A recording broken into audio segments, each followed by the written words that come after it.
it's really indeed sad and tragic that really he's managed to avoid some of those far-reaching recommendations that have been there for many, many years. And so today, joining me for a conversation on electoral reform and wider governance issues that have not been covered in the Byron report is Dominican, based in Atlanta. He is a former general secretary of the Civil Service Association. It's now called the Public Service Union. He's also a former president and board member of the Dominica Credit Union League. He's currently a senator for GCI International, 25 years as a GCI senator, and is now the Senate chair for the GCI Dominica Senate Committee 2021 to today's date.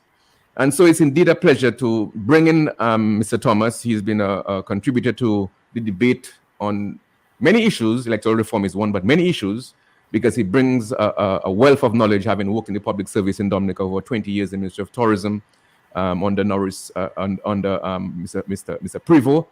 And so he brings a wealth of knowledge and experience. And so that's why I've invited him here this afternoon to address us on the issues with respect to electoral reform, the Sudanese Byron report, and indeed the way forward electoral reform in Dominica. So it's indeed my pleasure to welcome this afternoon Mr. Alvin Thomas.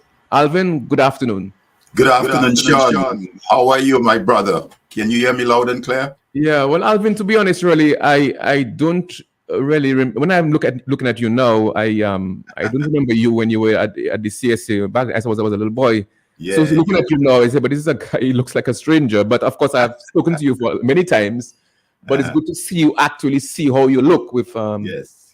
I see you've removed all your hair. So so it's good to see you. It's good to see you, Alvin. Very good to see you. Mr. Alvin, I want to welcome you to Talk on the Block and Q95. It's lunchtime, but of course you are self-employed, working for yourself, so it wasn't that difficult to find the time. But I'm still very grateful, and I think Dominicans will be, that you've taken some time off your busy schedule to address us on this critical issue. Because, before I actually ask the first question, Alvin, Dominica is now at a very critical stage, a stage what we were back in 1979 under the Patrick John government. And back in those days, you're talking about, even before May 29th, the country was under serious strife, different, trade in terms of trade union strife and economic crisis. And at that time, what we had, to me, you had a number of stalwarts that you don't have now. So when the Committee for National Salvation was established, you had people, for example, representing the CSA, the churches, the unions. You had Rosie from NDAP, you had Mike Douglas, you had Charles Savrin, yes, CSA. Today, in the present crisis that we face, and the crisis is worse for the country, and yet I'm not seeing the Charles Savrins of the 70s and the Mike Douglas of the 70s and the Zabok of the 70s. And what I'm seeing now is really Dr. Andre, yourself, and a few others fighting a ragged action, and where the stalwarts who were there in the 70s to really face down this regime. So may welcome you again to Talk on the Block, and it's indeed a pleasure to have you, Alvin. Thank you, Sean. Thank you very much, and thank you for inviting me on your show today. Let me say a pleasant good afternoon to you and the many folks who are tuned in to Q95 listening to Talk on the Block. It's humbling and a pleasure for me to be here to join the conversation on what I consider to be a very critical issue at this point of our history in Dominica. But before I even comment or say anything with respect to the comments that you just made, I want to put this thing into certain context. Earlier this week, I believe it was either yesterday or the day before, a caller on your show called and asked a very fundamental question. He asked, Sean, what is this electoral reform about? What is electoral reform? What does that mean? That was his question. And that is such a fundamental question. Because that question that caller asked is a question I'm sure a lot of us, several other persons, are asking themselves. What is all this electoral reform about? Is it about scared being able to do what he wants? Is it about the election commission doing what it wants? Is it about opposition parties, political parties doing what they want? And that, I think, is a very fundamental question. So I want to start off there, if you would mind, Sean, to put this thing into some context. So hoping that whatever I share today, the comments that I made today, that I'm making today, will speak to the hearts and minds of the citizens of Dominica. That's my hope. Will speak to the hearts and minds of the citizens. So let me just start off right away and reference our Constitution. Mm-hmm. The folks who handed us independence do not have a constitution. They do not have a written constitution. You know that, Sean. You lived in England for a number of years. Mm-hmm. They go by norms, practices, president conventions, whatever you want to call it. Mm-hmm. But we have what is called a written constitution. And the preamble of our constitution starts off by, whereas we, the people of Dominica, the people, that's how it starts off. And I will not go into too much detail, but let me just reference 3 areas of that preamble. At C, it says, have asserted their belief in a democratic society in which all persons may, to the extent of their capacity, play some part in the institutions of national life, and thus develop and maintain due respect for lawfully constituted authority. That's what it says at C. It goes on at E to says, desire that their constitution should make provision for ensuring the protection of the Commonwealth of Dominica of fundamental human rights and freedom. And it concludes by saying, now therefore, the following provision shall have effect as the Constitution of the Commonwealth of Dominica. That's very profound. Wouldn't you agree, Sean? Yeah, of course, yeah. Mm-hmm. Now, let me reference section, again, to put this thing into some context. Let me reference section 33, 2A of the Constitution. 33, section 2A of our Constitution. It says, every Commonwealth citizen of the age of 18 years or upward who possesses such qualifications relating to residency or domicile in Dominica as Parliament may prescribe, shall, unless he is disqualified by Parliament from registration as a voter for the purpose of electing a representative, be entitled to be registered as such a voter in accordance with the provision of any laws in that behalf, and no other persons may be so registered. Now, that section 33 talks about election of representatives. So it dovetails quite clearly with what we are dealing with and discussing right now: electoral reform, elections. Let me reference very briefly again.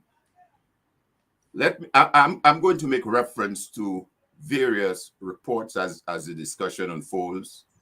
But let me begin based on what I've just read as far as the preamble of our Constitution is concerned and the section 33 2A of the Constitution. Let me just go through very briefly for you, Sean, the report from Sir Byron. His report, I believe it is the phase 1 report, where he outlines in his report, and he starts off with a background. And I will contrast that to another report once I'm through making reference to that report. So, like everything else, the OAS, the Commonwealth, the CARICOM, whatever observers, they are charged with the responsibility to undertake some reform or some work. They will present their report and they'll have what is called a sort of introduction or background, saying what, the scope of their work, like what they were engaged to do. So in Sir Byron's report, under the heading that speaks to background, he he says in the first paragraph, and I'll read the second sentence of that first paragraph. The government has invited elections observers to observe the electoral process of its election, full stop. From 2009 to 2019, various election observers participating in the 3 general elections held in this period submitted reports with suggestions. You hear the word that I used there, suggestions. He didn't use the word recommendations. Now, one might say, well, we are splitting here between suggestion and recommendation, but that's a huge difference. He's a legal mind. Suggestions for improving the electoral process in the Commonwealth of Dominica. However, it does not appear, hear the word again that he used, however, it does not appear that the recommendations from various reports and consultations were implemented prior to the last general election. And by that, he's referencing the very last general election. It does not appear. Wait, you sure it wasn't 2019? You sure it wasn't 2019 referring to? The election is referring to, I believe, was 2019. Yeah, 2019. Not 2022. Sorry. Yeah. But clearly, Sean, he said it does not appear. He does not say categorically that those recommendations were never implemented. He said it does not appear. I find to me that's telling. Yeah, and he knows fully well that they were not. He knows fully well they were not implemented. Exactly. So why say appear? So I'll get to that in a minute. Now, in the second paragraph, he goes on to say, he stated that the matter would be addressed. Oh, well, let me back up a bit. He's referring to the Prime Minister's statement following the 2019 general election, and he goes on to say, he, the Prime Minister, he stated that the matter would be addressed in a manner that satisfied the national interest and disclosed the government's plan to prioritize election reform on its national agenda. Further down onto that same background, he goes on to say, he says there, on 1st September 2020, the government of the Commonwealth of Dominica appointed Sir Dennis Byron, former president of the Caribbean Court of Justice, to examine and review the electoral processes in the Commonwealth of Dominica, to make recommendations on electoral reform, and provide a report that advises on the way forward, including but not limited to any recommended legislative reform to improve the electoral process. In the recent Dominica election case, the Caribbean Court of Justice dismissed, these were his words, dismissed. And he goes on to make reference now, having said that, he goes on to say, the importance of this electoral reform was emphasized by President Sanders in these terms. And he quoted a section of that CCJ's report. And he says, we would hope that the relevant authority would seriously reflect on the allegations made in these proceedings and consider whether there are steps that can or should be taken to improve the election machinery so that as far as possible, the occasion for making of such allegations as made here would not arise in future, unquote. So he chose that section out of the CCJ's report to reference. Now let's just contrast that very briefly, very quickly, with a report that was presented by the a joint CARICOM Commonwealth OAS report in 2019. And in their opening, which similar to what their background, their introduction, sort of. And you notice in Sir Byron's background introduction, he makes no mention of the people. He makes no mention of free, fair election. He makes no mention of election should be transparent and free. No mention of democracy. None of those words were used anywhere, which are words that I referred to earlier in our constitution. Democracy, the people's right. Now, listen to that 2019, August 6 to 9, 2019 report by the that joint report. They under their area where they speak of key elections integrity principles and best practices. Hear what the group says. Representative democracy is the basis of the rule of law and secures the right of all people to participate in the political decision-making processes of their countries. Yeah, what they say, yeah, what they started? Genuine democratic elections that are credible, inclusive, clean, competitive, provides the authority for democratic governance and ensure the peaceful transfer of power. You hear those words? Everything that we're coming everything from that we're not. joint report. They went on further to say, in considering the electoral issues in Dominica and framing its report, the joint mission was guided by key regional and international instruments, conventions, principles, and standards which establish the legislative and regulatory framework for genuine democratic elections. Those were their words.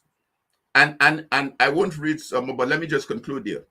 In the end of that background, they went on to say, critically, the need for political maturity to enable a spirit of compromise which engenders public trust in the credibility of the electoral process cannot be understated. And they gave a definition there by saying the ACE Electoral Knowledge Network defines electoral reform as, quote, changes targeted at improving implementation of the guiding principles of electoral administration.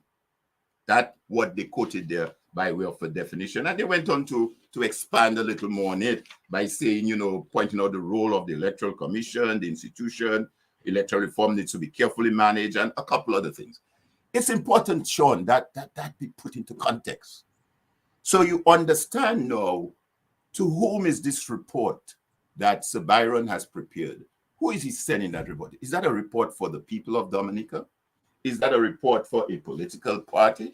Is that a report for some, And here further, Sean, listen to the words of the CCJ, which correlates with what I just read as the preamble or the introduction or the background of the Joint Committee. Hear what the CCJ said in their report issued in July of 2022, Section 76 of the report. Indeed, it would be remarkable if the separation of powers and judicial independence are among the basic deep structures of Dominican's constitutionalism, and free and fair elections were not. You heard that? After all, the most obvious and defining hallmark of a liberal democratic state is free and fair elections. It is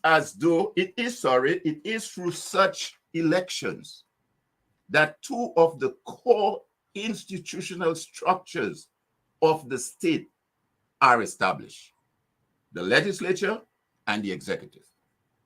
Without any such elections, the constitutionally warranted governance structure of the state would simply not exist. So fundamental to democracy is free and fair election. They go on to say at Section 77, moreover, without such free and fair election, the preambular value of the creation and maintenance of and respect for lawfully constituted authority would be fatally undermined. The consequences of such a denial, that a reflection on Caribbean history demonstrates, include loss of legitimacy, public unrest, and even revolt. In contemporary terms, free and fair elections are so fundamental to the democratic way of life that without it, the very legitimacy and sovereignty of the constitutional state is brought into question, constituted as is by, quote, the people of Dominica. In this regard, it is worth reminding ourselves, the will of the people shall be the basis of the authority, legitimacy of government, unquote. You want to, in very simple terms, break that down a bit, what you just said there, because what it is saying in essence, Sean, is that a state cannot exist, or put it differently. In order for a state to function legitimately, and the sovereignty of a state in a democracy requires free, fair, and I would even add transparent elections. And if I go back to the reference that I made to the Constitution, that places that into the people of that country to exercise that democratic right as provided for in Section 33 of the Constitution, to be able to vote and elect persons to represent them. And the CCJ is saying that if we have a situation where the elections are not free, fair, and transparent, it can lead to anarchy, revolt, unrest. And as such, a state doesn't really exist. We don't have a state. It undermines all the fundamental institution and fabrics of what you call a democratic society. Mm-hmm. So that's the connection I want to make. Now, I went through, as I said, Sir Byron's report, and nowhere in the report he underscores the importance of our democracy, the importance of free and fair election, the importance of the people being a part of whatever takes place. Nowhere is silent. I mean, I just read for you the background, and I mean, he makes some, very loose comments about it does not appear that the recommendation. What do you mean it does not appear? It was either implemented or not implemented, full stop. But Alvin, we know. Sorry to come in there. You know that, I mean, Sir Dennis Byron is a legal luminary, as we know. But I'm not aware that he's an expert on electoral reform. Well, I'm glad you raised that. I'm glad you raised that, Sean. I'm not aware that he is. I'm so glad you raised that, Sean, because here's the other thing. You're right. He may be a legal illuminary or whatever term you might want to call him, but he has no prior knowledge or expertise in the area of electoral reform. None. Zero. Compared to the OAS and personnel. Zero, I tell you. He has zero. Now listen to the OAS report of 2014, because the OAS had a report in 2014, and in 2019, again, they were part of CARICOM and the Commonwealth that did that report that I just referenced. Listen to the makeup of the OAS mission that was in Dominica in 2014. The chief of mission was someone from the Bahamas. The chief electoral observation section was someone from Argentina. That's from the OAS. The deputy chief of mission was from Trinidad and Tobago. The advisor to the chief of mission was from the Bahamas. There was a political advisor from Antigua and Barbuda. There was a general coordinator from Colombia. There was a methodology coordinator from the United States. There was a press officer from Spain. There was a financial specialist from the United States. Assistant to the chief mission, Bahamas again. Electoral registry specialist, Jamaica. Electoral justice specialist, Trinidad and Tobago. Electoral organization specialist, Grenada. Election technology specialist, United States. Wow. Voting abroad specialist, Mexico. Short-term observer, the Bahamas, and you had Canada, Guyana, Peru, Suriname, United States. A total of 21, out of which 11 men, 10 women, 10 regional, 11 international. And the OAS have been undertaking reforms in the region for maybe since about the 60s, early 60s, about. That's the extent. The Commonwealth have been doing that for what? About maybe 43 years, about, since 1980, about, over 160 countries. And guess what? All of those reports that we are referencing, meaning that those from the OAS, the Commonwealth, the CARICOM, they contain specific recommendations. And they also said, hey, once we submit the report, once you're ready to move forward with the legislative part of it, we're prepared and ready to assist you. So I'm glad you raised the point, because Sir Byron has no qualification to deal with anything as it relates to electoral reform. But Alvin, when Sir Dennis Byron was selected by the Prime Minister, were you at the time confident or that he would produce a report that would reflect the aspirations of the No, people of Dominica? no, I was not. And let me say Did here you for the articulate record, it? let me say for the record, I am part of that Civic Vibes organization. And Civic Vibes issued a statement on that in the press, in DNO. If you go back in DNO, I could reference it to you, where we said categorically that that was the wrong thing to do. Because as far as we're concerned, it undermined the authority and the responsibility of the Electoral Commission. That's my view. I hold that view. Section 38 of the Constitution and Section 51, I think it is. So if the Electoral Commission had chosen Byron, it would have been okay for you? Is that what you're saying? If the Electoral Commission... if the Electoral Commission, if it had done through the Electoral Commission, then it was done properly. Yes. Yeah. Yes. But in terms of, did you think that Sir Byron, let's suppose it was done by the Commission, that Byron, given what you're saying about his lack of experience in that specific area, do you think he would have been able to do the kind of job that was expected? I still have my doubts. I still have my doubts that he'll be able to deliver. Because as I just told you, he doesn't have that expertise at all in that area. And there are several reports that were prepared prior to that those reports could have been taken and move forward with it. So he doesn't have that. I mean, I looked at the report that he submitted, and there is an addendum, if one might call it that, or an appendix to the report. And it shows that he had a total of 15 meetings with the commission. 15. He had the very first meeting on December 20th, 2020. And then he had 5 meetings in 2021.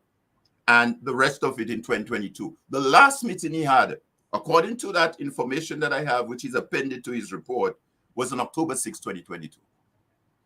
That's the last time he met with the commission. Now you realize that is prior to the last election. The election was held in November. So that was the last time he met with the commission. We're now in what? In June, going into July.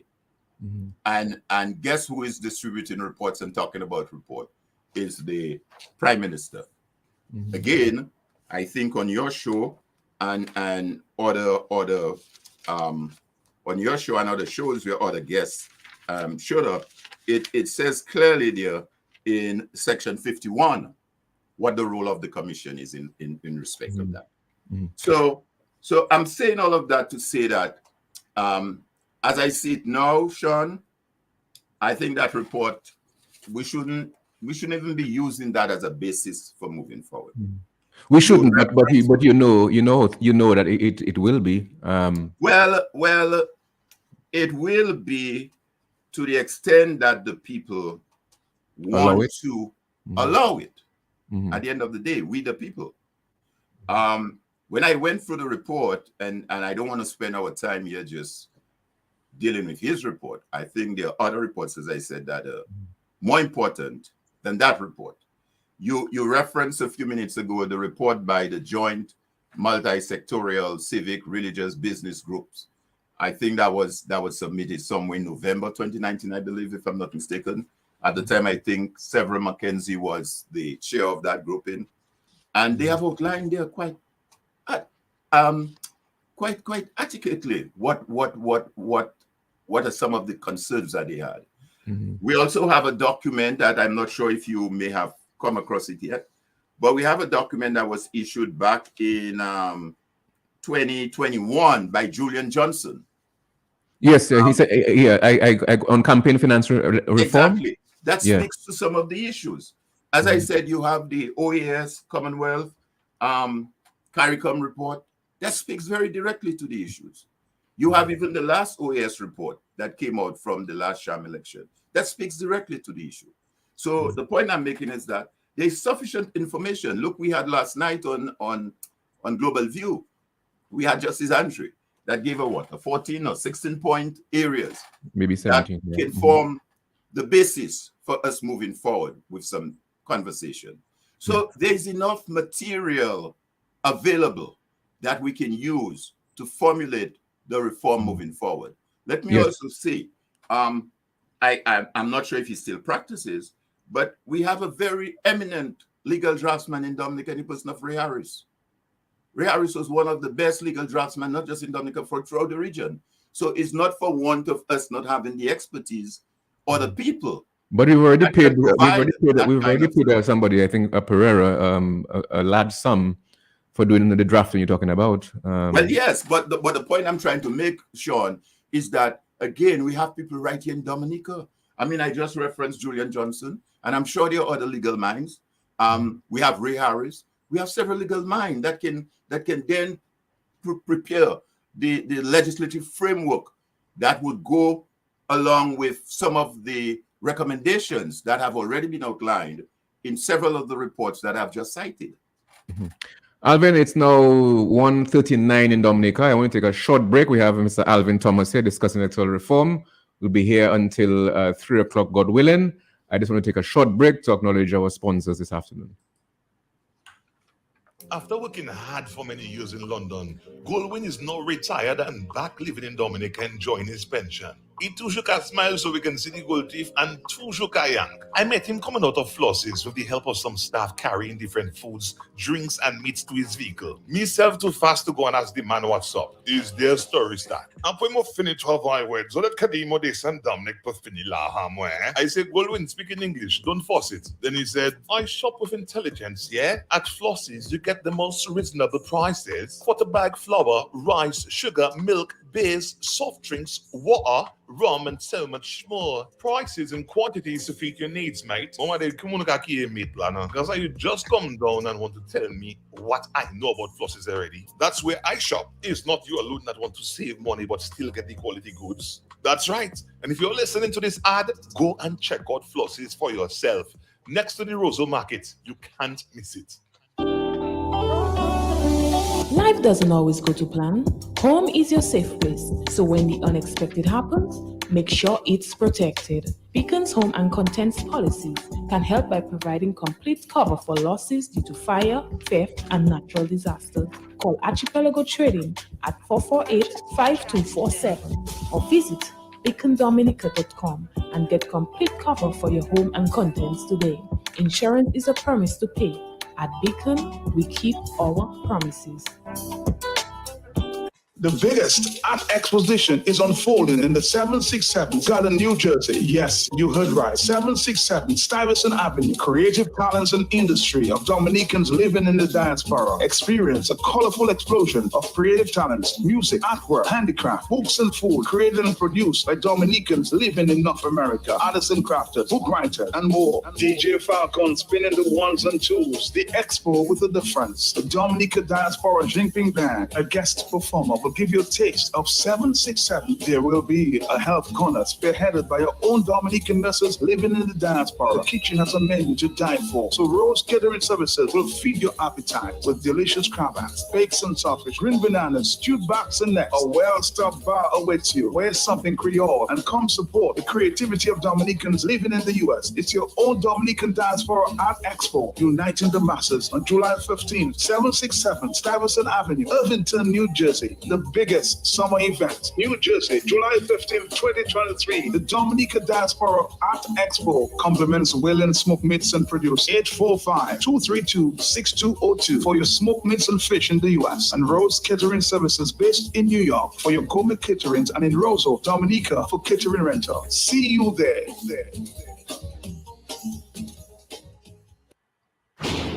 Is your home, property, and lifelong investment secured and protected to withstand a Category 5 hurricane? Are your windows and doors strong enough, durable, tested, you experience Mario? Why take chances? Do it now. At Do It Center, we've got the answer. Remember this name. That's the David against Goliath. Domus UPVC hurricane windows and doors. Available now. They're flying off the shelves right now at Do It Center. Available in economical and high impact options. You can choose different sizes, customized sizes. 20-year warranty, tested and certified for impact, then retested and recertified for double impact, high impact hurricane windows and doors. You need them before the storm comes because it wasn't raining when Noah started to build the ark. Visit us today at Do It Center. The website is store.doitcenterdominica.com. So remember the name, Domus UPVC hurricane windows and doors. Hurricane Fred that week.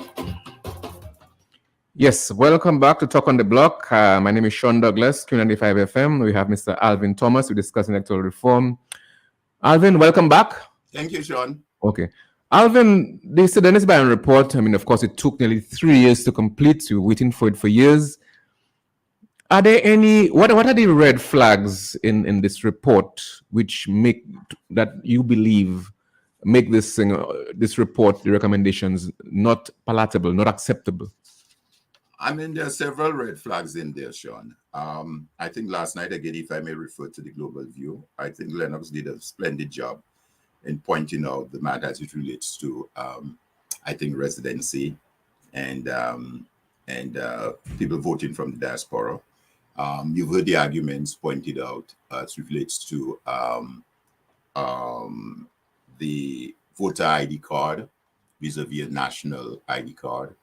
I mean, all of those areas that I just mentioned are not favorable to the citizens and the people of Dominica. They're not when you go through the report. And that's why I said our energies now should be spent on going through the reports that we've had in the past from credible people, credible institutions and organizations who knows what electoral reform is all about. Use that as the basis, including the document that I said the multi-sectorial group prepared, along with what Justice Andre just articulated last night. That need to form the basis.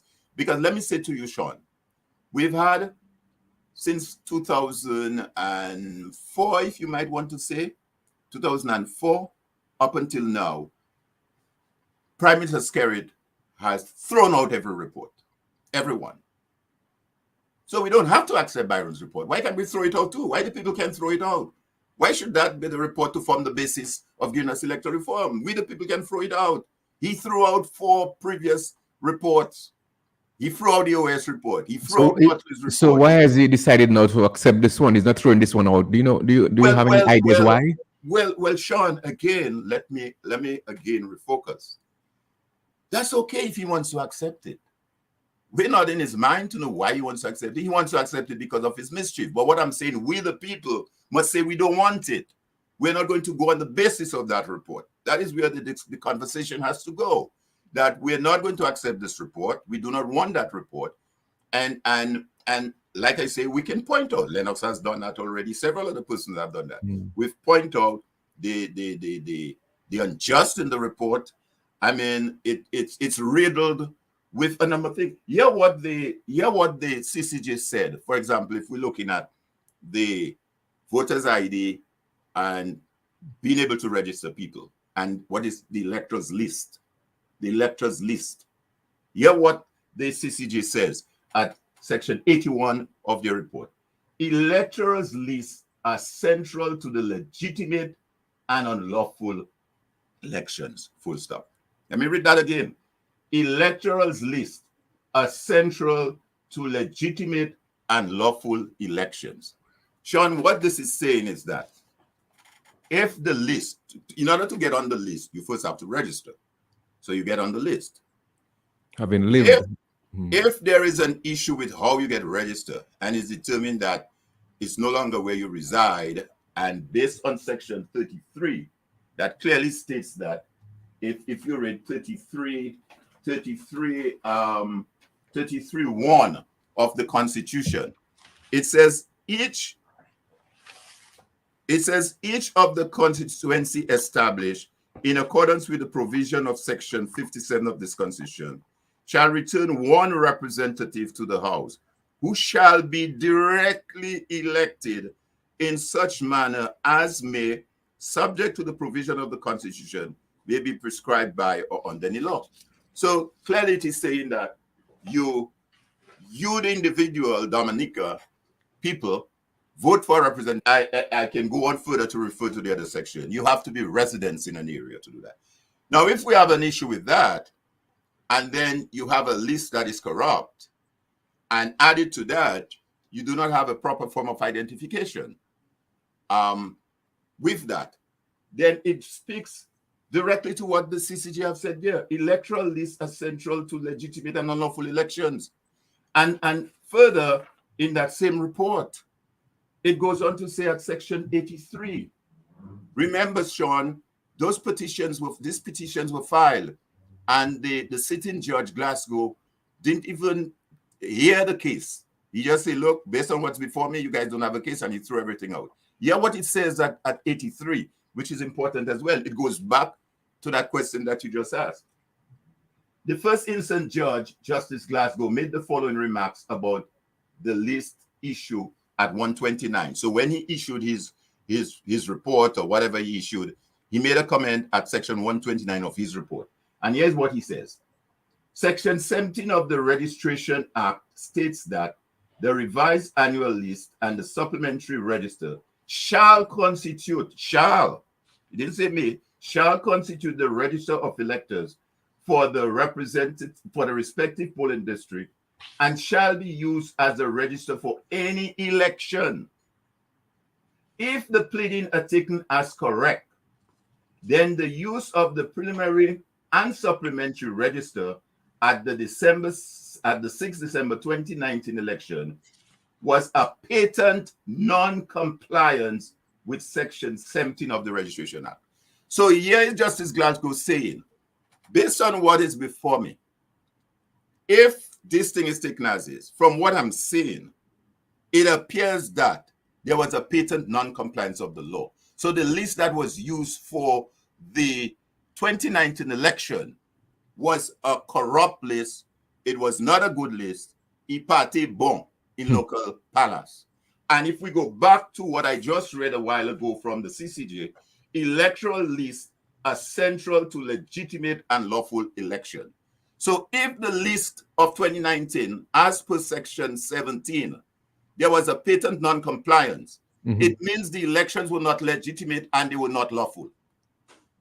You see what I'm saying, Sean? So there is the connection between, and we can't just pick this thing like you're picking cherries. There are a connection between the list, how you register to get on the list, and what do you use to present to yourself. Yeah. Also, what the last election that was held, the very last election. Yeah, what the observers said, the OAS, that was in 2022. Dominica remains one of the few countries in the Caribbean without a voter identification card. They didn't say a national identification, a voter identification card. Under the current legal framework, voters are not required to show any form of picture identification when presenting themselves at a polling station. There's also no mechanism inside the polling station to assist the presiding officer in identifying electors. As a result, the accurate identification of persons who present themselves to vote is largely dependent on the personal knowledge presiding officer and poll clerk.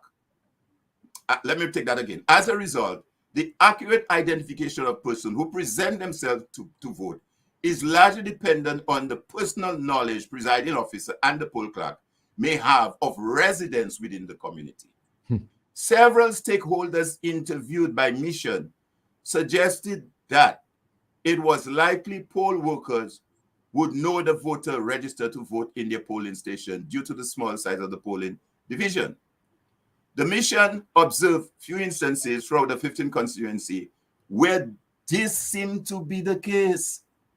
So the Mission is saying, what we observed, the people, the poll clerk and these people couldn't identify who is who. They were saying, well, yes, it's a small community, so I know Sean, I know Alvin. The Mission saying, no, what we see in 15th constituency didn't support that. They went on to say, during its observation, the Mission also noted several cases where voters with the same or very similar name and other demographic data were included on the voters list posted at the polling station.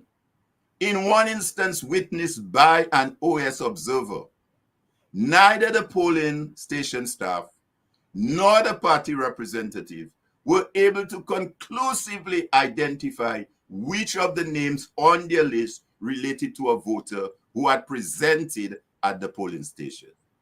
Standardized identification criteria tool would assist in resolving these occurrences. That was just last election.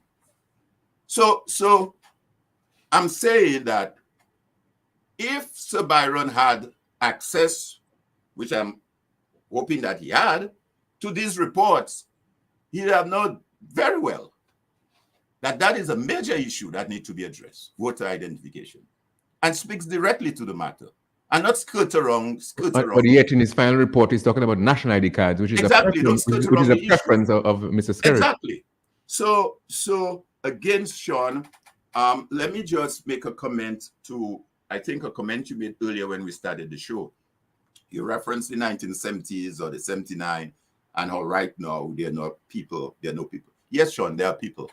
There are people right now on island. The difference is that they're not speaking out as they should. And I think, as I said at the beginning of my show, I'm hoping that the comments that I make will speak to the hearts and minds of those listening, and that electoral reform is not a political issue. It's not about one party trying to win, one party trying to lose. That's not what it's about. And electoral reform also is not static. It's not something that starts now, ends next week, or ends next month, and that's the end of it. It's an ongoing process. It's an ongoing process. And that is why in the preamble of the Constitution, at Section 3, as I referenced, that to the extent that the capacity allows them to engage in national issue, that's the right that you have as a people. So it is my hope, and I'm very optimistic, that that issue that we're discussing now might be the spur. That is what might spur people to action. I believe it will spur people to action. I believe there are still on island several persons who were part of that group that we refer to, the multi-sectorial group.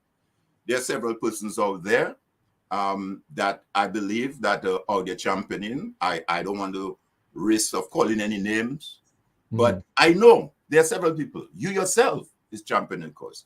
So it is my hope that that will spur the conversation. And that is why I started off the way I started off with a question that was asked by one of your callers. What is electoral reform? What is this thing this guy's talking about? Is something above my head? And I've gone to explain as basic as I can what that whole process is involved. Just two matters I want to address in the Byron report before I move on. The first one, and it's very important because that's what's happened in the last 3 or 4 elections, that the ruling party, the Labour Party, because of their largesse, their election war chests of millions of dollars, they've been able to get Dominicans overseas whose names on the list. They managed to get them here because the only criteria at the moment is you have to have been in Dominica at least once in the last 5 years and you can vote. Mr. Byron has gone around it, a compromise, some would say, by saying, well, if you've been to Dominica for 90 days in a 5-year period, I believe, 50 or 90 days in a 5-year period, then you can vote. And that to me is unacceptable. And that's very important going forward in terms of devising these new electoral laws. The ability of Dominicans overseas who pay taxes overseas, who live overseas, who are not ordinarily resident overseas, who are not ordinarily resident in Dominica, they live overseas, being able to be parachuted into Dominica. I heard a case in the last election of a boat coming in the Anzime area and persons arriving at the polling station with sand on their feet, or persons arriving on planes the day before the election, 2 days before, and left soon after. That to me, in any new electoral law going forward, how do we address that? Because the PM has spoken about he doesn't want to disenfranchise Dominicans living overseas. But that's an issue, especially you, Alvin, you lived out of Dominica for over 30 years. Do you think it's right? Not so much yet, not that yet. 1998. So yes, about 25 years. But it's a similar situation where you are not ordinarily resident in Dominica. Is it right that if you just come to Dominica during Creole Festival and Carnival, you can just come here and vote because the ruling party with their largest has bought your ticket? John, I want you to address that. John, that is a fundamental issue, and that's an issue that don't even require a lot of debate. Period. No, it shouldn't be part of the law. Simple answer is no. Just resist it. It's not going to be part of the law. Simple. It's not going to pass. Simple. So what's your view? What's your view? What would you say that if you're not ordinary Well, it's wrong. resident? It's wrong, Sean. It's wrong. So there's a moral argument. I refer to Section 33(1) of the Constitution. You know, that tells you how people are elected. 33(1), Sean. I just referred to it. Speaks about election of representatives. There's 33(1), 33(2)A, 33(2)B, 33(3), and that's right in the Constitution. You elect a representative in the area. Sean, I live in Georgia, in a county called DeKalb County, okay? And that's where I'm registered to vote. I cannot go just across the border, you know. I cannot go down to Gwinnett County, which is just across from me, and vote in Gwinnett. I cannot. I cannot do it. I cannot go there and vote whether for If governor. you go there for a week or two on holiday. No, I have to go and register in Gwinnett to be able to do that. And you have to be living there, obviously. Yes. I have to show proof that I'm living there. I may have to maybe bring my utility bill or whatever. I can't just say, well, okay, let me go and vote in Gwinnett or let me go Cobb County. So that's a no-no. And that's why I'm saying we should not spend too much time on these issues. That is But it's in the Byron report, and if that goes through unamended to Parliament, Sean, that's it, the Byron report should not form the basis moving forward. I will say that again. It should not. Okay. It should not form the basis moving forward. So in other words, whatever we do must not be done on the basis of Byron's report. And how do we convince the population at large of what you're saying, that we should discard the Byron report? I'm hoping that folks like myself and other persons who are listening would be able to speak to the hearts and minds of Dominican. And even while I say that, let's not make this thing a Labour, UWP supporter, Labour supporter thing. That's not what it is. Electoral reform is not that. As I said, it's not about one party winning, one party losing. It's a process to look at our electoral processes, which is skewed from some of the observation that I've already made in terms of the electors list, the electors registry, identification, as mentioned in the most recent OS report of 2022. There are various fundamental issues at floor. Dominica being one of the only country in the region that have not undertaken some sort of reform. Others have taken reform and reform and reform. They had reform and they went and they revised again and they revised again. We have done zero in the last almost 20 years. So my point is, we should not allow that be the basis. And that is where I think, to Sean, we, meaning that the folks who are presenting, and let me compliment what I'm saying, that the ERC, I know there's an organization known as the Electoral Reform Coalition. I think that is the right approach, that this thing should not be politicized, but it should be within that framework.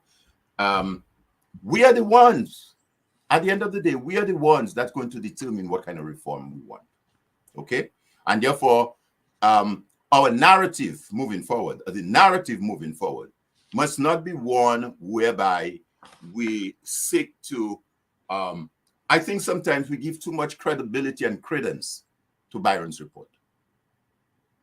We discuss Byron's report when there are several other reports that I just mentioned with persons in that expertise, like I just outlined to you earlier. They've had reports on some of the burning issues that we have touched this afternoon: voters ID, registration, identification, the list, campaign financing. For example, there is a document that was prepared. I think that was prepared somewhere in either 2011 or 12, if I'm not mistaken. And it was prepared by a professor at UWI called Cynthia Barrow-Gills. And that document is titled Financing Political Campaigns and Election Campaigns: Current Situation, Challenges, and Perspective. And it goes on to say, political financing in the Caribbean, time to dismantle the fence. Now, somewhere in the report, I think it was in a report, it was mentioned that in 2019, the Dominican Labour Party spent 26-point-something US million on their campaign. That's about 72 million EC dollars. Sean, the question is, where did the Dominican Labour Party got $72 million for a campaign? Where? Well, were they selling fried chicken and bakes? Were they having barbecue? Did they have a raffle? We have to do that for about 100 years to raise that kind of money. No, I mean, that's a fundamental question. Transparency. Earlier on, I said elections must not only be free, fair. It must be free, fair, and transparent. Where did the Labour Party got $72 million to spend on a campaign? Did donors give it to them? And if donors gave it to you, who gave it to you? Who is financing, or who has their hands in our election? So I'm saying all of this to say that if we, the people, as our constitution says in the preamble, we the people, that gives us that right and authority, wants to change stuff, we can change stuff. And sometimes, Sean, I think we look we sometimes say, well, we look for that big crowd, or we look for a mass to begin a movement. But some of the most successful movement didn't begin with a mass assembly. The more recent one that comes to mind is the Arab Spring, 24-year-old chap in social media. That's how we started. And we saw what happened in Egypt and Tunisia. It does not require that. Even Jesus himself, when he started with 12 guys, 12 apostles. And in the process, some say, I don't know you, I don't know you, or me, I don't know Mr. So sometimes we tend to shortchange ourselves. People always make reference to 1979. And again, that has to be put in context. And when in 1977, for example, the CSA went out on strike, you remember how long the strike lasted? 47 days. Exactly. Was there success in day one or day two? No. When they went to the parish hall on the first day or the second day, did they say, boy, there's only 5 of us that day, boy, I going back home? Or when they went on the 10th day or the 15th day, did they say, boy, there's only 12 of us that day, boy? No, it was sustained to what? 47 days. More than the number of time that Noah, 40 days Noah had on the people on the ark. Yeah, in fact, Alvin, I think there was a strike. There was a strike in. There was a strike in. The point I'm trying to make is that a movement builds and develops. Okay. Start where you are and build it. And I'm confident, as I speak to you this afternoon, Sean, that 80% or more of Dominicans want electoral reform. Even genuine supporters of the ruling party that may not be saying anything in silent, deep down in their heart, I know they must be saying, boy, we need to have this thing a little better than that. But they not come out and say it. But deep down in their heart, I know it is there. So we need to take the bull by the horn, start where we are, work with what we have, and say, well, this is what we want. And the basis for moving forward, as I said, ought not be Byron's report. And having said that, I did reference the fact that from what was attached to his report, shows that the last time he met with the commission was on October 6, 2022. October, November, December, January, February, March, April, May, June, July. That's 9 months now, going into 9 months. But actually, I saw an email which I purportedly came from the chairman of the commission to another lawyer, Mr. Byron suggesting that he was, apparently Mr. Byron was, according to Duncan Stowe's letter, Mr. Byron was attempting to meet with members of the commission individually and not as a group. And Duncan Stowe had an issue with that. So I'm not sure whether he may have met them. He have met one or two of the commissioners. He has not met with the commission since the last time he met with the commission, according to his report. As a body, as a whole. As a body is in October 26th. So he had not met with the commission. So that speaks volume, because as we know, the Constitution, again, reference section 38 and 51, in terms of the role of the commission and all of that. And let me just say, though, while I'm on that, I heard certain folks saying, well, the 2 opposition persons on the commission should resign and, and let them do their thing or whatever. I don't subscribe to that, okay? I don't think we should do exactly what this prime minister is doing by dismantling and doing away with the various institutions that forms part of our constitution, of part of our democracy. So I don't believe. I think there's more to gain by staying in there than by going out there and resigning. Let me also say that under Section 56 of the Constitution, Part 4, 56, Section 56, 10 of the Constitution, that deals with the Electoral Commission shall consist, and it goes on and on and on. At Section 10, Sean, it says, a commission may, subject to its rules of procedure, act notwithstanding any vacancy in its membership, and its proceedings shall not be invalidated by the presence or participation of any persons not entitled to be present at or to participate in those proceedings. So what it is saying there, Sean, is that the commission is established according to our Constitution. It's not something that if when Mr. James decided to resign, then the president or the opposition side could put another name. Well, Rain come out, put Sean. No. The commission remains until the life of this parliament. And when this parliament ends, then on the first meeting of the first parliament, when it comes, you appoint a new commission. And it is saying clearly there that if you have 5 there now, and let's say the argument that 2 resign, that leaves them with 3. And we're saying that the 3 that's there is the 3 on the government side and 1, the chairman, which is supporting the government side. Then they can go ahead and do whatever they want. Yeah. You can invalidate whatever decision they take as a commission. So we have to be careful sometimes. Some of the things we ask for and we say, we have to be logical. We have to be focused. Because the Constitution is quite clear that if the 2 of them decide to go, fine. No vacancy will stop us from doing our work. The 3 will continue. And we must not encourage the dismantling of our Constitution and various provisions of our Constitution. Alvin, it's now 10 minutes past 2, and there's a lot we have to do before we leave. I want to start taking calls from about 20 past 2. So, Alvin, you're saying to us that we should not use the Byron report as the basis going forward for electoral reform. So, what are you suggesting now? I'm suggesting 1, that we have this document that Justice Andre just prepared.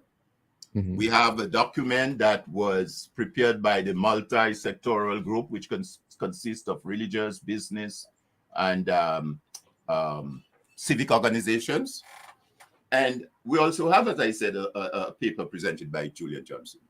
And we have the report of the Joint CARICOM Commonwealth OAS mission to 2019 and other reports. I'm sorry? And other reports. Another report. Yeah. So as a start, I'm saying that if one might say through the ERC, because as I said, that seems to be a good umbrella to ERC stands for Electoral Reform Coalition. I understand there is a body there made up of various interest groups. I think through that body, there can be a discussion using as a basis to move forward the reports that I just mentioned, the multi-sectorial, what Justice Andre has just, the points that he had just raised, what is contained in Julian Johnson's document, and the Commonwealth. These 4 documents, I think, should form some sort of basis for moving forward. As I indicated earlier, the OAS stands ready. The Commonwealth stands ready. All of these organizations stands ready to assist with drafting legislations. I mentioned Ray Harris as a brilliant draftsman, not just in Dominica, but throughout the region. And Sean, that's the other thing. We must not shortchange ourselves. We must not shortchange ourselves, Sean. There are a number of Dominicans quite articulate, smart, bright, to undertake exercise of electoral reform for his people, for the people of Dominica. So there are people right now on island and even outside of Dominica that can be a part of that discussion. And I will say that the fact that we do not want Byron report shouldn't be seen as anything outrageous. As I said, the Prime Minister threw out 4, 5, maybe even 6 reports. I don't know. I can't even keep track. You forgot one of Mia Motley. He's thrown all of them out. Yeah. Okay. So and these were reports undertaken by eminent people. Like I just pointed out, the list of the names that did the OS and even the what you call it, the Commonwealth report. From the Commonwealth Secretariat, you had a chief election officer from Belize, you had a person from Bahamas, you had another person. But Alvin, I'm just thinking, so the Prime Minister, as you know, within very, very soon, is going to launch his own consultations with Dr. Darrow and so on. But you're suggesting parallel to that, you have another set of discussions again. So the electoral reform program it will take us longer to get to. No, Sean. I'm saying that if Dominicans want to entertain consultation with Darrow, then they'll entertain consultation. So I'm glad you raised that, because I'm throwing it out there now. If Darrow says, well, you know what, I want to have consultation with the Dominican, are you telling me that a representative of the union will go to Darrow and have consultation on Sean's report, on Byron's report? A representative from the opposition party will go and have conversation with Darrow on the report? A representative of the church will go and have conversation? Is that what you're telling me? I'm saying that is where we have to start organizing on the ground, and no consultation. And that's the other point I want to make too, I mean, there is what you call civil disobedience. And civil disobedience doesn't necessarily mean burning and shooting and fighting, Civil disobedience is a fundamental right you have under the United Nations. It's a fundamental right that every citizen have.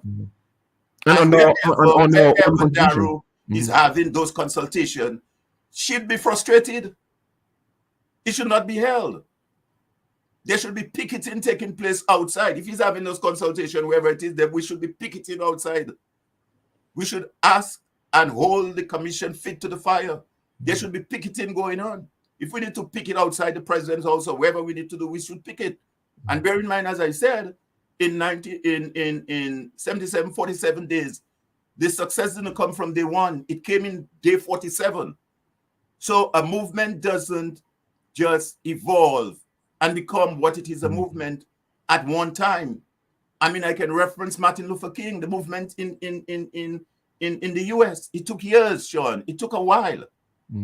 So that's how movements develop. Look at apartheid. Exactly. Yeah. So I'm saying we need to frustrate the process.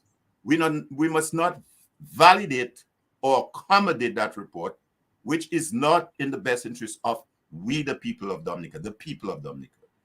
As far as we're concerned, there are sufficient reports and documents that speaks to some of the fundamental issues as it relates to our democracy and our elections. It is the reports are inundated with those recommendations. Unlike Byron's word of suggestions, they are recommendations. And unlike he's saying it appears, it not appears, they were not implemented, full stop. I'm saying that, and that is why I'm doing that, Sean. That's why I'm doing that, because as a Dominican, I am not happy with what that is taking place in Dominica. And I feel I have a duty and an obligation to country to do what I'm doing.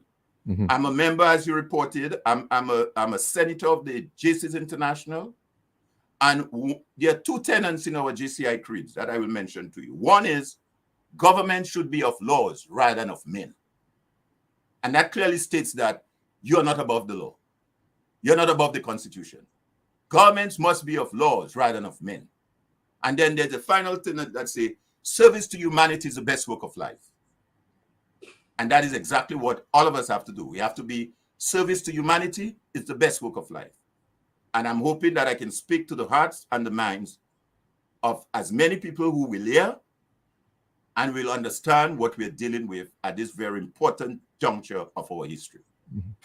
Alvin, there are issues which probably were not in the contract with Sir Dennis Byron. Very important issues with respect to governance, which I'm hoping perhaps not today, but another time where we can discuss the issue of a prime minister having fixed limits for a prime minister.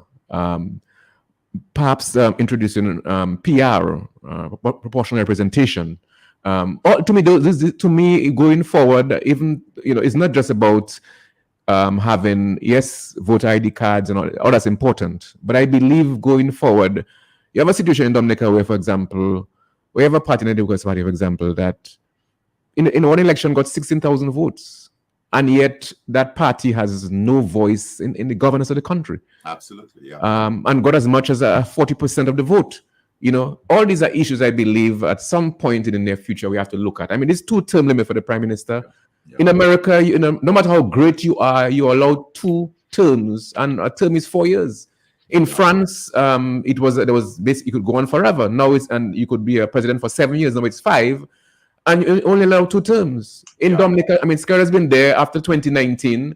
He suggested after 2019 that he went to Vickers and called his lieutenants and told them that he wants to, he's looking at stepping down at some point.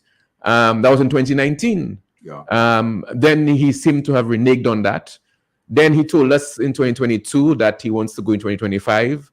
But now I have a feeling that he wants to go on and on and on. And there should be some break. There should be some clause in our constitution that can stop that. No, so I'm hoping that we can just discuss that. Maybe not today, but at some point. I think that is a very pertinent conversation and discussion we need to have on the whole question of governance. Because even in that report of the last OAS report that I referenced, there are 3 areas or 4 areas there, in addition to those that I've mentioned earlier, that they address electoral boundaries. Like you said, one party gets 16,000 of the vote and have no representation. Electoral boundaries. I mean, we've not touched that since independence. So you might find you get elected in a constituency where there are, let's say, 1,000 persons, and another like person in a constituency that have 8,000 people. So so these are issues that has to be looked at. There may be a time to look at the boundaries. The whole question of electoral technology, electoral justice, so these are issues that electoral justice, meaning? Yes.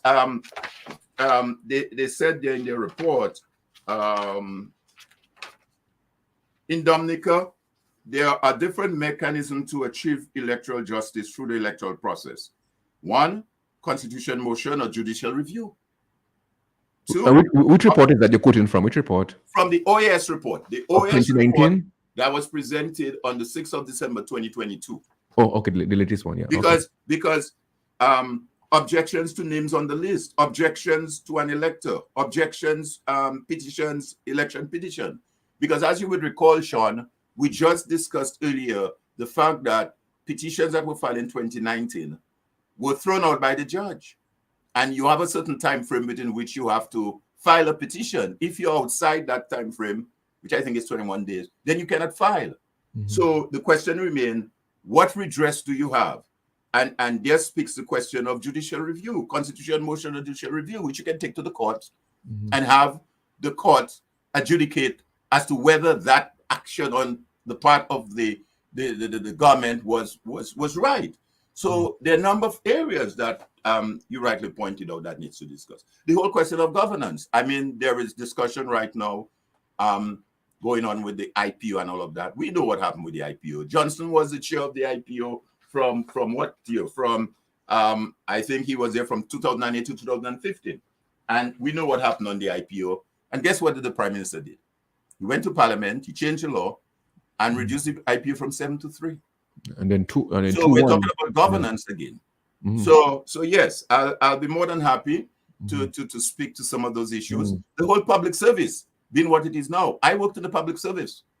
I was all the way up the ranks in the public service. My last position in the public service was right next to the permanent secretary. I was the assistant secretary. So I understand the public service. And look where our public service is today. So It is the great. kind of partisan politics that's in there. It's a shame. And that is why I think accounting officers, we have to hold these people fit to the fire, because the Finance Act is quite clear as to the role of an accounting officer within the service. An accounting officer, which is the PS, which gets its instrument through the financial secretary, is not obliged. Well, put it this way. If the minister comes and asks you to do something that is out of order, and he insists on it, you have a right to protect yourself and document and put it in writing that, you know what, Mr. Minister, I advise you, this is against the law or this is against the regulations. We cannot do that. However, you insist. Because you know what? When the day of reckoning comes and the director of audit is doing its work the way it's supposed to do its work, unlike this guy, this fool who calls all the time on the radio, then you, the accounting officer, can be charged. Because you are entrusted under the laws of Dominica to act and manage the account and the affairs of the ministry. And if you fail to do that, it could be a violation of the act. Mm-hmm. Yeah, Alvin, it's 2:22 right now. I want to take a couple ads, and as soon as we come back in about 2 or 3 minutes, we'll open up the lines to your calls. During and after a hurricane,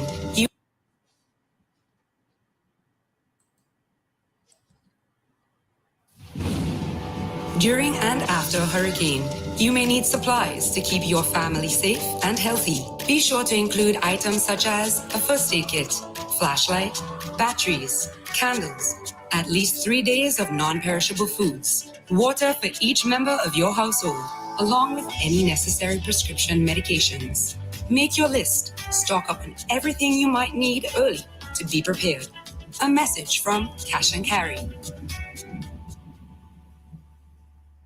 The National Development Foundation of Dominica, NDFD, is proud to offer the Resilient You Green Resilience Building Loans. Whether it's greening your business or making your home more eco-friendly, you can benefit from NDFD's Resilient You promotion. No cash deposits, convenience, grace period, loan consolidation, up to 8 years repayment, starting at 8% reducing. Let NDFD help build a more resilient you. Visit us now for details. Terms and conditions apply. Esan Trading Limited does it again. Just received a new brand of delicious chicken luncheon meat. Great taste, less salt at unbeatable prices. Frankie's brand of chicken luncheon meat, 200 grams, $3.50, and 340 grams, $5.50. Available retail and wholesale. Try Frankie's chicken luncheon meat today. You will be amazed. Another great product from Esan Trading Limited. We're making a difference for you. Life doesn't always go to plan. Home is your safe place. So when the unexpected happens, make sure it's protected. Beacon's home and contents policies can help by providing complete cover for losses due to fire, theft, and natural disasters. Call Archipelago Trading at 448-5247 or visit beacondominica.com and get complete cover for your home and contents today. Insurance is a promise to pay. At Beacon, we keep our promises. Come visit Central Cooperative Credit Union, your market solution, your market solution. Come visit us at Central Cooperative Credit Union, your market solution. Come get your mortgage. You can switch your mortgage, get a new mortgage, refinance your mortgage. We are your market solution. Lock in your interest rate as low as 4.75%. We are your market solution. Up to $100,000 loan protection. It's an easy process and quick application. Central Cooperative Credit Union, your mortgage solution. Come get your mortgage. Visit us today at 4244 Federation Drive in Goodwill or Bay Street in Portsmouth. Central Cooperative Credit Union, your mortgage solution. Terms and conditions apply.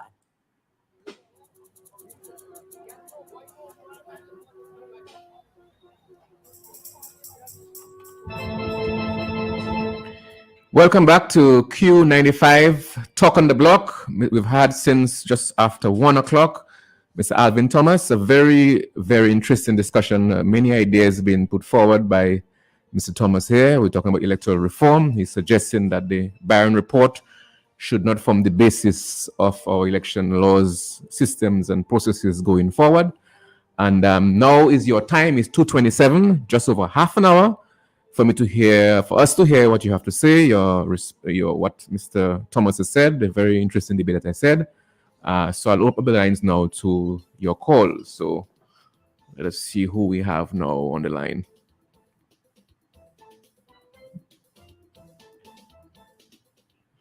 Yes, let's see who we have here. Let's see here. Good afternoon, caller. You're live on Talk on the Block. First caller. Yeah, good afternoon, Sean.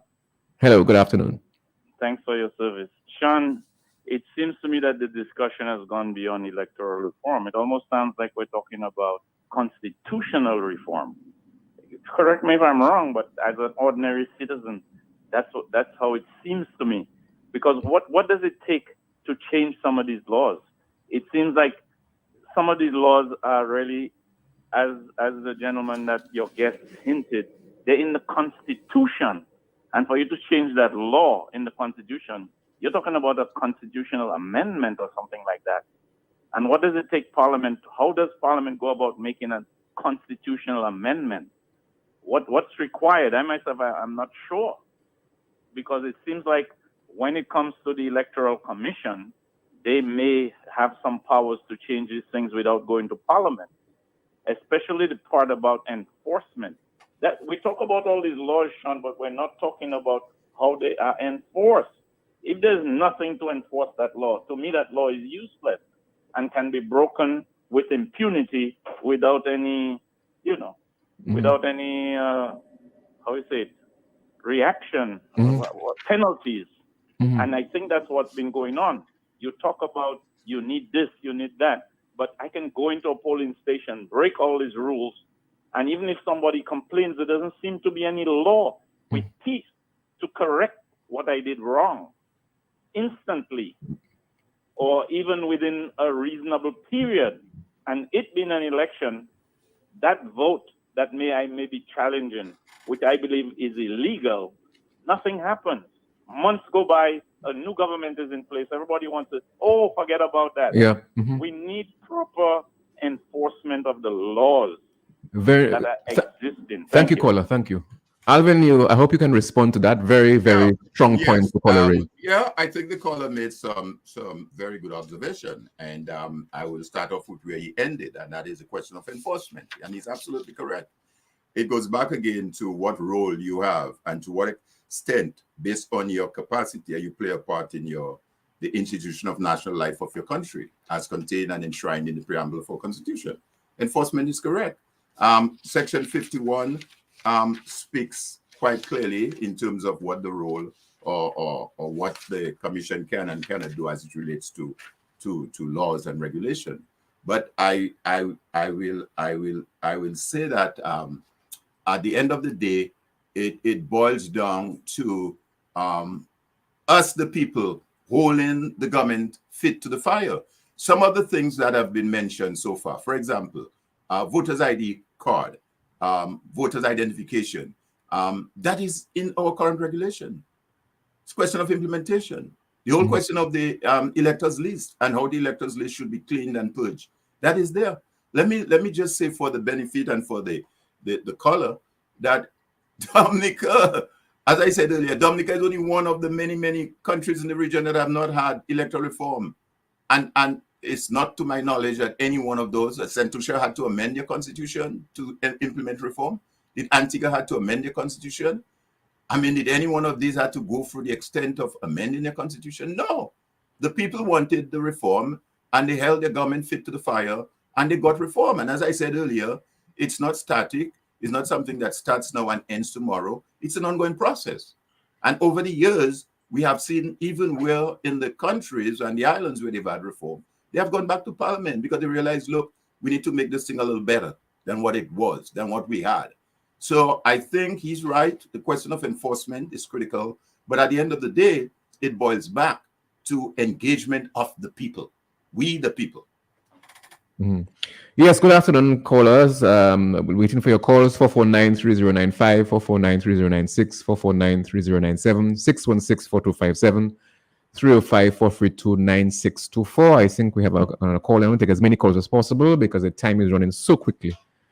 Good afternoon, caller. You're live on Talk on the Block. Mr. Alvin Thomas is there to hear your questions or your comments or observations.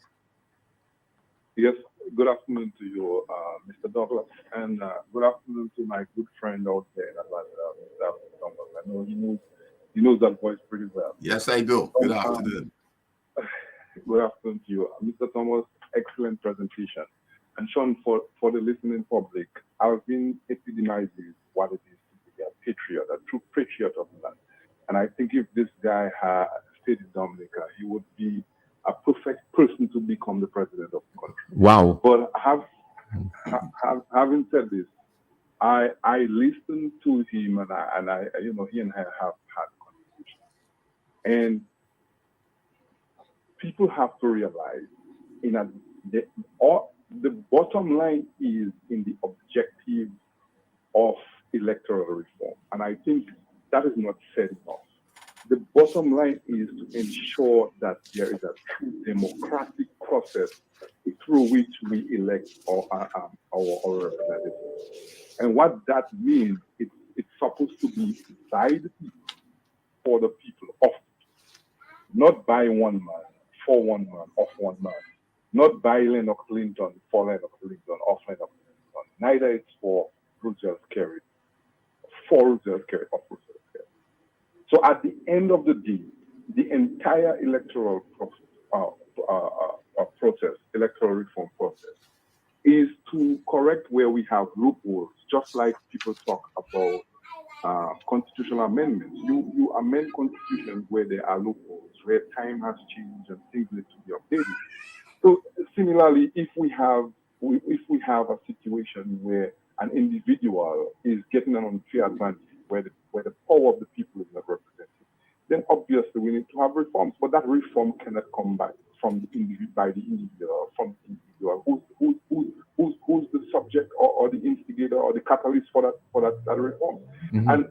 And if Sir Byron had any sense of respect, he would have looked at the previous reports that were done by credible organizations and said to Mr. Skerrit, you know what, Mr. Skerrit, I as one man have worked with these individuals, and the individuals who gave you several reports are intelligent enough, bright enough, resourceful enough that what their opinion says should matter. But instead, what he did was to come and give Roosevelt Skerrit what he paid for. And lastly, if the intention of electoral reform is to ensure democratic process, so Dennis Byron would be very much aware that the process through which the current so-called prime minister selects his representatives to go up in constituency is not democratic. Therefore, any indication or any attempt to support what this guy is doing is showing that the electoral process reform process is flawed. And from day one, I have said and said it over again. Our society needs to be a little more rebellious. Our society needs to be a little more assertive.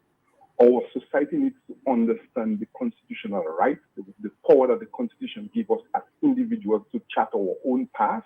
And I totally agree with Mr. Thomas that no one should be using the Byron report as a basis to start any consultation. As a matter of fact, if you are consulting with the people, it means that the opinions and the interests of the people is what matters. So at the end of the day, if we have several reports that what was done by credible organizations, then why are we now sitting here talking about a Byron report when, one, we all agree that it was unconstitutionally initiated, and two, Byron is only one man. We have educated people in Dominica that can do a good job, a damn good job at it.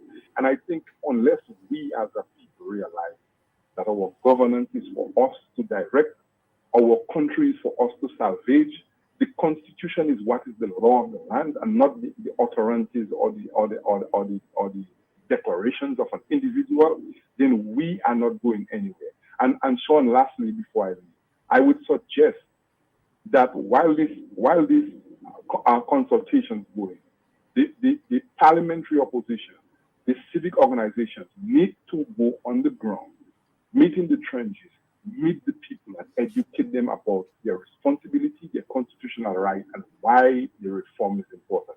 I am listening, and you guys have a great day. Thank you.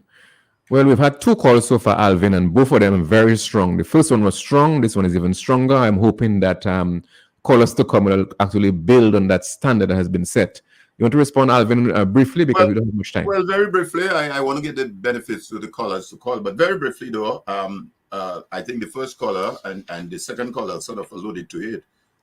In the report that I referred to, which is the Joint CARICOM Commonwealth OAS Special Mission, under where they define any electoral reform, I just referred to 2 bullet items here. Electoral reform should ideally be a continuous process rather than be viewed as an event.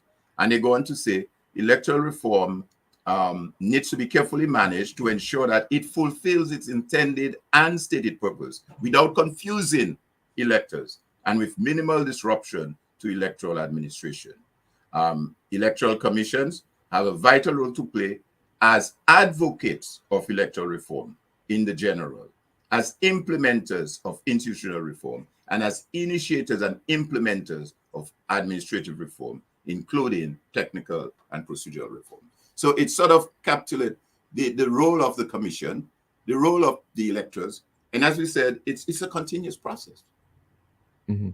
Yeah, before we go on to the next call, I just want to read a very interesting comment on WhatsApp. Greetings and good afternoon once again. Great discussion on the topic of electoral reform, since we can never have enough education on the issue.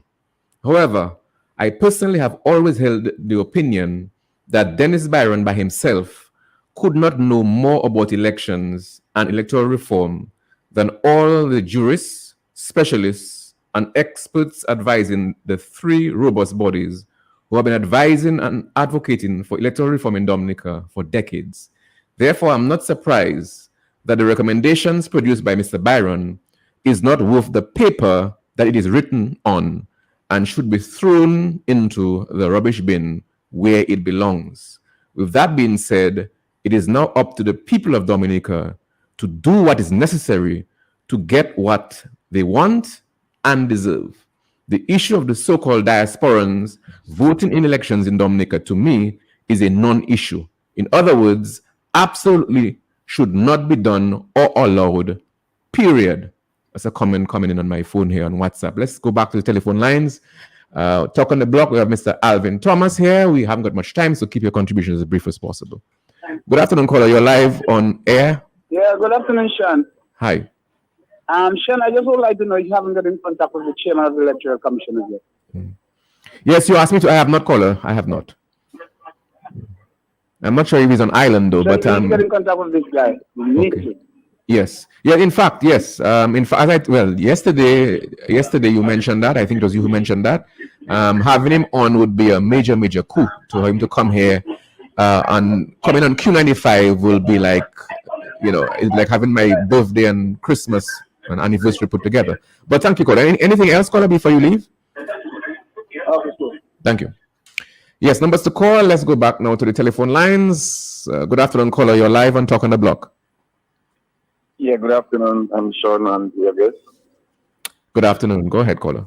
Yeah, Sean, I find that you're doing very good in terms of bringing different guests on the program. But I also feel, though, that we need the opposition leader, because to me, Dominicans don't understand clearly who is and who are the opposition leaders. They intend to think it's Thomas Fontaine, it's Lennox Linton.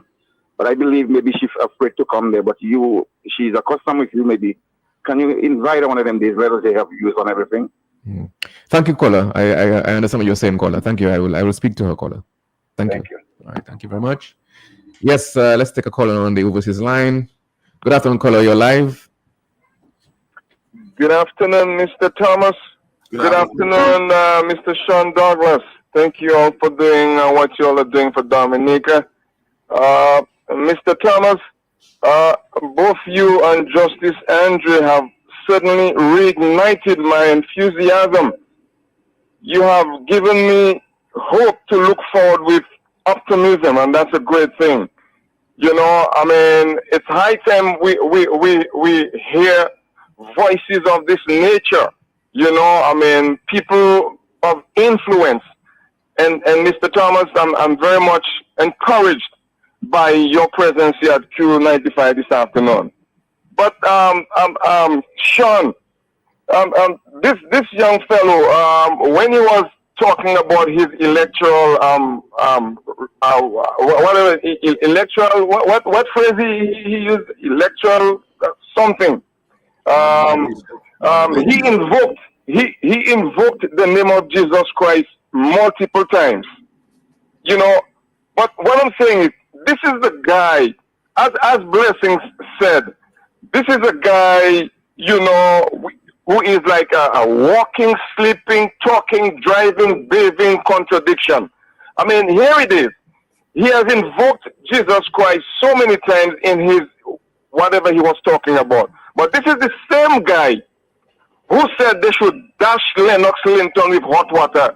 Sean, do you know what it feels like to be, I mean, you find an egg in the early morning for your breakfast. Si pana fuya show. L'elwi la tombe en leze, ataka bwile, anti bwile, ou kahele ayayay. She de we pou vide an boki gros show all nom. I mean, and Blessings is right, you know. This guy is a walking, sleeping country, and this is dangerous for the country, man. This is dangerous. And we should do everything to get rid of this guy, man. You know what I mean? Thank you, so, Mr. Thomas, I thank you very much for what you're doing, and more voices of that nature should come forward. I know they are out there, but they are keeping their silence, and I don't know for what. I don't know what they're afraid of. You know what I mean? Here it is. I mean, I agree that we should, you know, disagree. Here it is. Lennox Linton is voicing his opinion as to what Dominica should be like. You scare it, you're giving your version. I mean, we should agree to disagree. But why are you going to the extent, to the extreme, taking extreme measures, instructing your followers to dash hot water on the man? And you have your deputy, which what's his name again? The bulldog. Saying Lennox should disappear and all those kind of things. Thank you, caller. I have to take you out now. I have to take you out now, caller, because time is very limited. I have a comment coming in here. Whatever movement that's gaining momentum on the ground has been in the making for 20 years. This is a perfect storm, and protest action is imminent. It's time. And there's a message coming on WhatsApp. I'll go back to the telephone lines because we haven't got much time. Yes, Alvin, I hope you're enjoying this. Very same way I'm enjoying this. The callers are making some very pertinent. Good afternoon, caller. You're live. Hey, Mr. Douglas, blessings to you. Blessings, caller. I have been waiting for your call since 1. Yeah, go ahead. Just quickly, I sent out a search party because I heard the smoking candidates on disturbing a particular person. So I hope we can have him, Mr. Alvin Thomas, come down to Dominica, even if it's for 2 weeks. But that's a long time. I will take that invitation. Anything else, Blessings, quickly? Anything else? Yes. Quickly. I'm getting to a quick thing there. What is only political machination that could accommodate and facilitate criminality, not a legal or constitutional or ethical maneuvering could accommodate or facilitate criminality. Did Byron constantly update Skerrit or was updating Skerrit? Yes, master, I'm doing exactly what it requires. For Skerrit to find the guts to come and ask for he and Mr. Linton to sign a document to agree on the final submission of the report. Did he have prior information, as I'm asking Sean? Sean, you remember when he was asking for them to sign a document to agree on the content in the letter of the letter? Can you remember? Well, Lennox spoke to that a few days ago. Of course, Lennox clearly, it was not going. He said, "Listen, I want to see. Let's see the report first."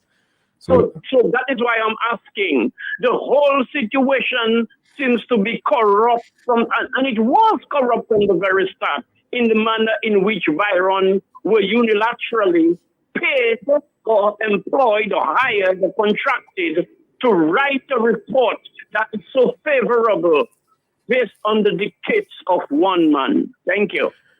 Thank you, caller. Alvin, I think when Sir Byron was appointed, at that time, despite the warnings from Cabral Douglas about Sir Byron's integrity and all that, I think because of the fact that he's had a distinguished career in law at the OAC Supreme Court, the CCJ, for the ICC, he's had a glittering career in law. He's been knighted by the Queen. I think many persons just say, well, whatever Byron says, we'll go with, because this guy is this brilliant guy, and we just simply just swallow. We just say, listen, whatever he says, we'll swallow because of his CV. But that was a mistake. Well, I mean, yes, I think your analysis is quite correct. That was on the basis, but at the end of the day, like they said, Judas was one of the apostles of Christ, and he betrayed Christ. Yeah. So, right. I mean, I wouldn't say more than that. He was an apostle, one of the 12, and he betrayed Christ. So yes, let's go back to the telephones. It's 2:48 here in Dominica now.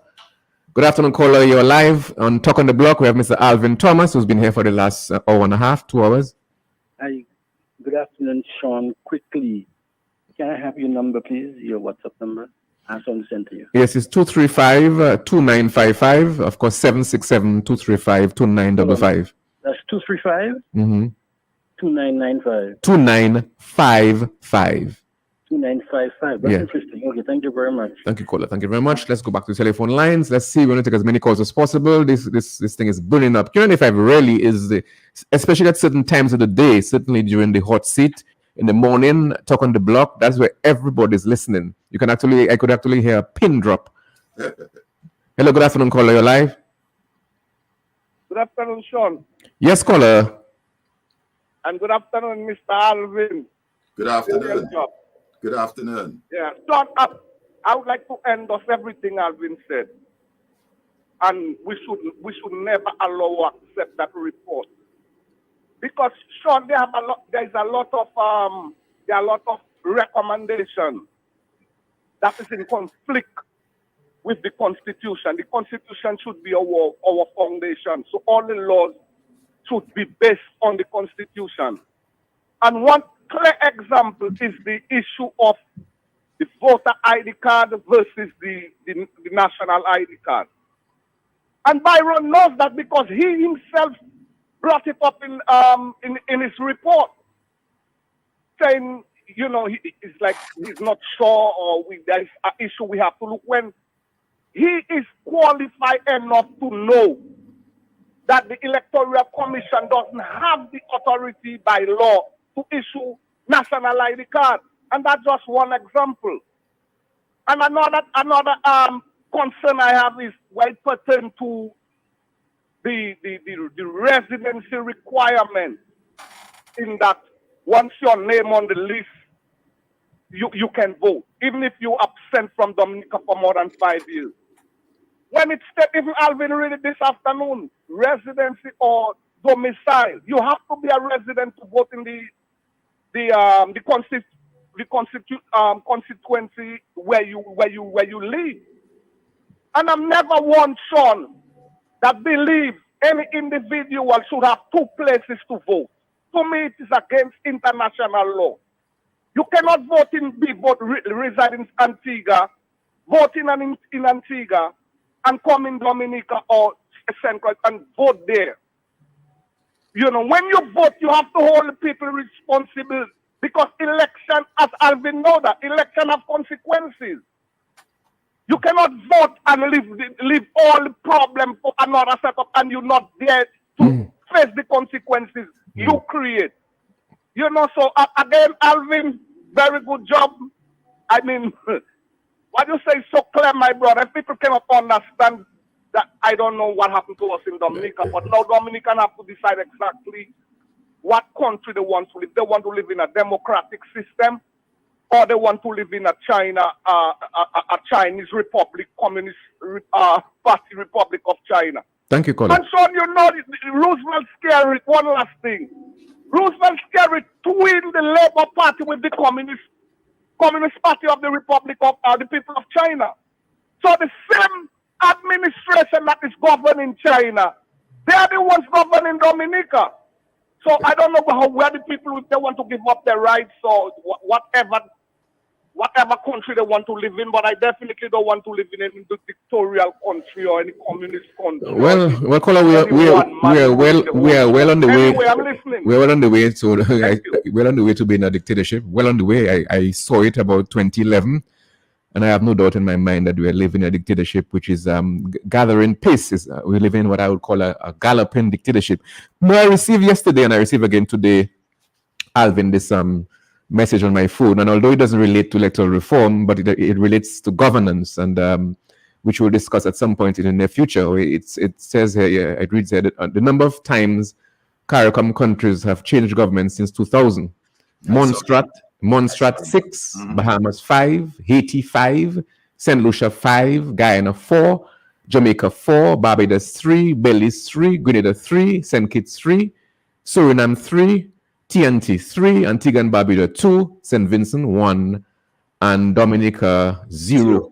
Now you understand why Dominica is last in everything. So I don't mind you've had a party there for so long and they haven't changed. But look, when you compare Dominica, all these countries I have mentioned, all of them are way ahead of Dominica in almost every category, whether it's GDP per capita, whether it's GDP itself, living standards. I mean, all these countries are way ahead of us, but we've stuck with the same party for the last 23 years, going on 25 years. And if the reforms that Byron is suggesting and recommended, if these reforms end up in Parliament and they are passed, then believe me, what we'll have in Dominica, believe me, is an entrenched, a full-scale dictatorship, and all Dominicans must resist that at all costs. Let's go back to the telephone lines. We haven't got much time. Let's see line 1 here. Okay, that caller may have gone. Good afternoon, caller. You're live. Free and frank. The law provides that as long as your name is on the list, you can vote, and you must get it straight. Don't let people say the wrong things on the radio. I mean, you're talking about caller, have you listened? Yeah, go ahead, continue. What are you saying about transportation, caller? What are you saying about transportation? You must give everybody a fair chance to say. In the process of electoral reform, we are asking for equal opportunity, equal opportunity. You stop some people and you allow some people.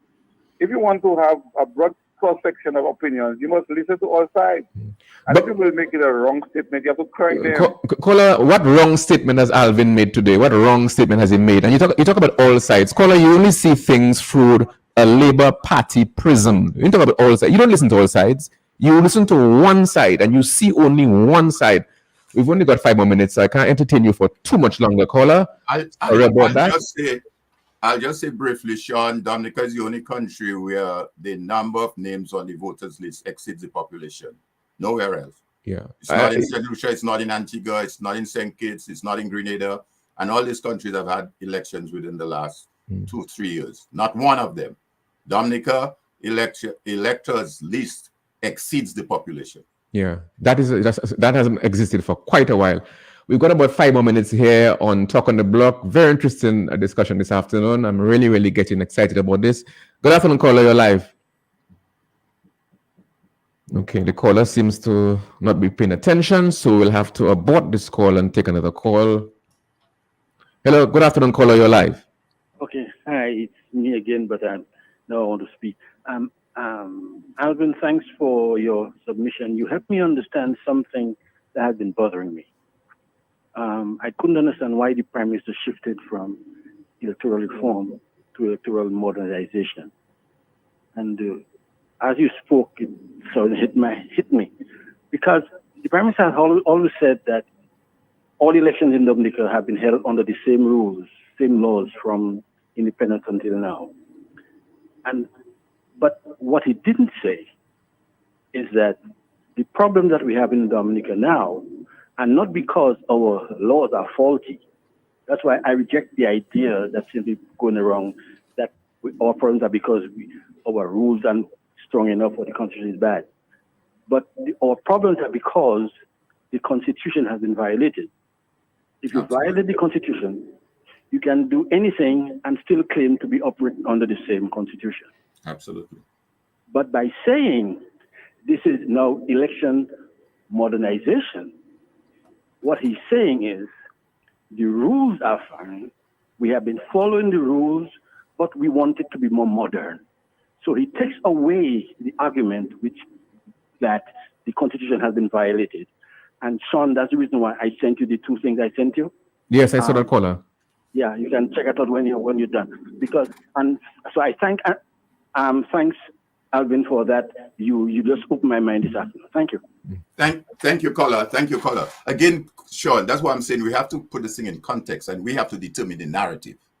So I'm happy that I was able to change your mind, not necessarily change your mind, but touch your mind and your heart. Thank you, caller. Yes.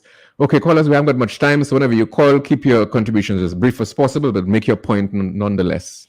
Good afternoon, caller. You're live on Talk on the Block. Yes, Sean. Yeah, the fact that Roosevelt Skerrit has taken charge of this whole electoral thing, besides him putting his stooges in the Electoral Commission, he is taking personal charge. He's deviating from the process, getting Byron as the sole whatever label he put on him. The Prime Minister should not be taking charge of this. This is something that the Commission should be dealing with. And we need to deal with things. As you said, both sides have to really look at things at what is called fairness. All sides, yeah. Fairness. Yeah, you cannot change this word fairness and turn it into trickery. It's just like they wanted to make treating and bribing. They wanted to legalize it, that Labour Party. You cannot legalize treating and bribing. Thank you. Thank you. Yes, let me just take one more call before I invite Alvin to give his closing remarks. I want to give him enough time to give his closing remarks. So let's see who we have. We are the last caller. So keep it brief. Good afternoon, caller. You're live on Talk on the Block. You're the last caller. You've got about 40 seconds. Good afternoon, gentlemen. Very brief. Mr. Thomas, I agree with everything you said. What I could understand, I understood. Our Mr. What's his name again? Mr. Andre, 100%. Something I just heard there a while ago that caused me to call. So even if your name on the list and you are dead, you should still vote. Thank you. Thank you, Blue Blue. Okay, I see overseas line is flashing there, so we may just take one more call, but it has to be very brief, caller, because the next paid program is a flow hour, and I can't go on beyond my time. Good afternoon, caller. You're live. You've got about 15 seconds. Hey, Sean, how you doing? Alvin, how you doing today? I'm good. Yeah, caller, bear in mind you have 15 seconds, caller. Yeah, as you know, I spend a lot of Sundays at your house, so you're someone I got a lot of respect for, Alvin. Quick question to you. Alvin, is anything on the report that you like? Because, you know, I hear you say a lot of things that you don't like, you guys don't like, but anything on there that you like, you could work with the government with. Thank you, caller. Yeah, I haven't, to be honest with you, quite frankly, I haven't seen anything there that seems to work in the interest of the people, and not necessarily me. It's not me, it's the people. I mean, some of the fundamental areas like the voter's ID, he's proposing national ID, residency. As I said, it's a fundamental matter that speaks directly to the electors list. And that is the crux of your election. So that already is a huge red flag. So to answer you, I don't see anything there that would really, in its totality, work in the interest of the people of Dominica. But Sean, if I may conclude, you want me to now? Yes, I was hoping to get let me see. Hold on. The numbers to call: 449-3095, 449-3096, 449-3097, 616-4257. The overseas line 305-432-9624. Okay, so Alvin, I'll now call upon you now to give your closing remarks this afternoon. Sean, let me just conclude by making two references. One is an open letter that you referred to on a previous program on the 2009 elections that was written to the Chronicle by Sam Raphael. And let's not shoot the messenger. Let's listen to the message. And in concluding on that paper, he said there, as additional information come to light, the DLP victory will seem hollow even to the most ardent supporters. Understanding this, it will become our collective duty. Reach out to one another with love and understanding this dilemma, which we are in now, the electoral reform. It will become our collective duty to reach out to one another with love and understanding. The Bible teaches us to pray for those in authority. Remember, this passage of scripture makes no exception for those in authority who obtain the office through unlawful means. So we must pray for Roosevelt Skerrit and the DLP as he govern our island. At the same time, the Bible also teaches us that the truth will set us free. So collectively, we must pursue truth and justice no matter where it takes us. Notwithstanding present political alliances, we must all strive to ensure principles of justice, fairness, and the rule of law that we have enjoyed in our lifetime are also passed on to future generations. That was Sam Raphael? Yes. 2009? 2009, yes. Okay. I was on the 2009 election. You've got about 10 more seconds, Alvin. Dated January 2010. Last year in Atlanta, the the President of the United States, Joe Biden, he was addressing the Atlanta University Center Consortium, and here's what he says, quote, "In our lives and the lives of our nation, the life of our nation, there are moments so stark that they divide all that came before from everything that followed. They stop time. They reap away the trivial from the essential, and they force us to confront hard truths about ourselves, about our institution, about our democracy." And finally, the Joint CARICOM Commonwealth OS report to Dominica says, quote, in their conclusion, "Ultimately, only the people of Dominica can determine what is best for Dominica." Thank you, Alvin. Thank you very much. I appreciate that. It's been a great interview, and I look forward to you joining me at some point in the not too distant future. Thank you very much. Absolutely. Thank you again, Sean, for having me, and thank you for all the listeners and the callers who called in. I appreciate, and I pray and wish the best for Dominica.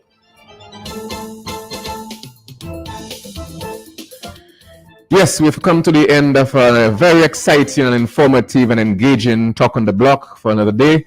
I'll be here again for the final time for this week, the final time Thursday. I'll be here again tomorrow. So tomorrow is my last program for some time. I look forward to you joining me tomorrow on Talk on the Block. As I said, we have a very interesting discussion. The calls I thought today were really great calls. I'm hoping tomorrow it will be the program is just as good as today. But today was really a fantastic program. Thank you, Alvin. I appreciate that. And we know our next program is the Flow Hour.